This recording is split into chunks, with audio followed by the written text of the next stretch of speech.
आप सबका स्वागत है मेरे दोस्तों।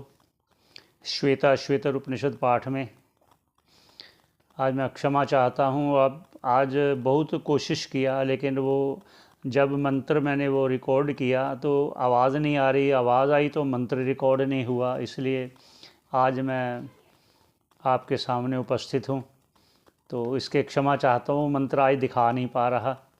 बहुत ट्राई किया मैंने, बहुत कोशिश किया। तो आइए शुरू करते हैं। श्वेता उपनिषद पाठ में आप सबका स्वागत है। सबके मंगल की कामना करते हुए मंगल पाठ पहले कर लेते हैं। ओम सहनावतु सहनौ भुनक्तु सह वीर्यं करवावहै तेजस्विनावधीतमस्तु मा विद्विषावहै। ओम शांति ही शांति ही शांति ही।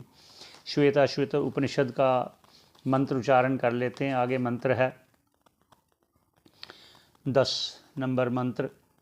क्षरम प्रधानम अमृत अक्षरम हरः क्षर आत्मानौ ईशते देव एकः तस्याभिध्यानात् योजनात् तत्वभावनात् भूयश्चान्ते विश्वमाया निवृत्तिः।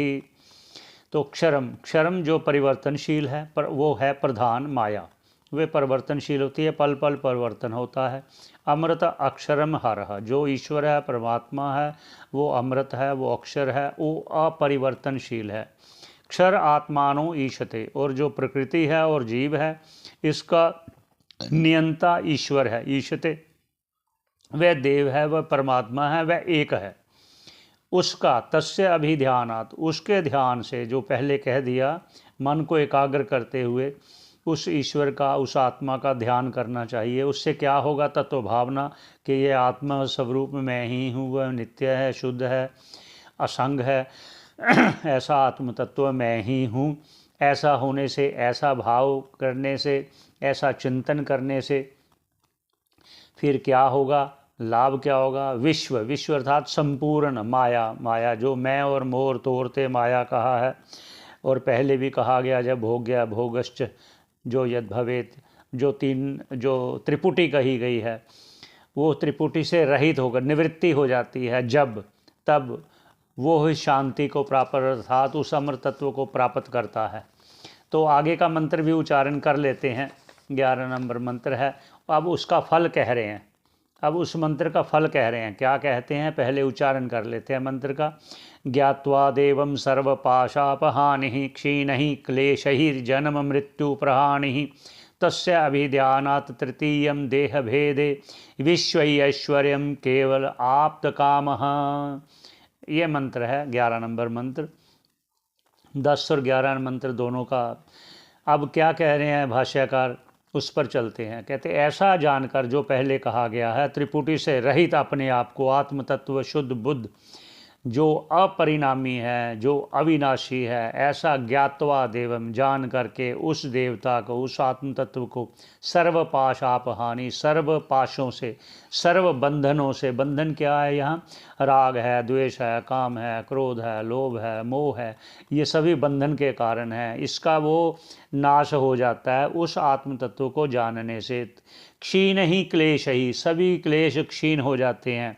अग क्लेश क्या कह रहे हैं? जन्म मृत्यु रूप क्लेश है, जो षड भाव है। षड भाव क्या है? जन्म है, फिर उसका वो बढ़ता है, फिर युवा होता है, फिर आगे उस अवस्था को परिवर्तन होकर फिर जरा को प्राप्त होता है, बुढ़ापे को प्राप्त होता है, फिर मृत्यु को प्राप्त होता है। ये सभी क्लेशों से भरे हुए हैं। एक ये है। दूसरा क्लेश है जो अस्मिता, राग है, द्वेष है, वो भी उसी से अंतर्भूत आ जाते हैं सभी क्लेश। अविद्या अज्ञान के कारण सभी क्लेश होते हैं, इसलिए उनका नाश हो जाता है, क्षीण हो जाते हैं। वो अज्ञान क्षीण होने पर फिर क्या होता है?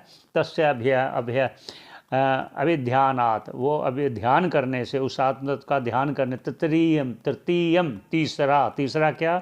जिस प्रकार ये स्थूल देह तीन है, कैसे? स्थूल देह है, सूक्ष्म देह है और कारण देह है। ऐसे ही समष्टि का है। स्थूल देह है विराट, सूक्ष्म है हिरण्यगर्भ, कारण है ईश्वर। उस ईश्वर तत्व को प्राप्त करता है। कब करता है? देह भेदे, जब इस देह को त्याग करेगा। विश्व फिर क्या होगा? विश्व संपूर्ण ऐश्वर्य को प्राप्त होगा, आप्त काम हो जाएगा। फिर उसको कामना, कोई कामना नहीं रहेगी। जब कोई कामना ही नहीं रही होगी तो उसका जन्म नहीं होगा। इसलिए दिस पात के बाद वो मोक्ष पद को प्राप्त होता है। ये दूसरा भाव उन्होंने बताया। यहीं पर विश्राम देकर पुनः फिर मिलते हैं।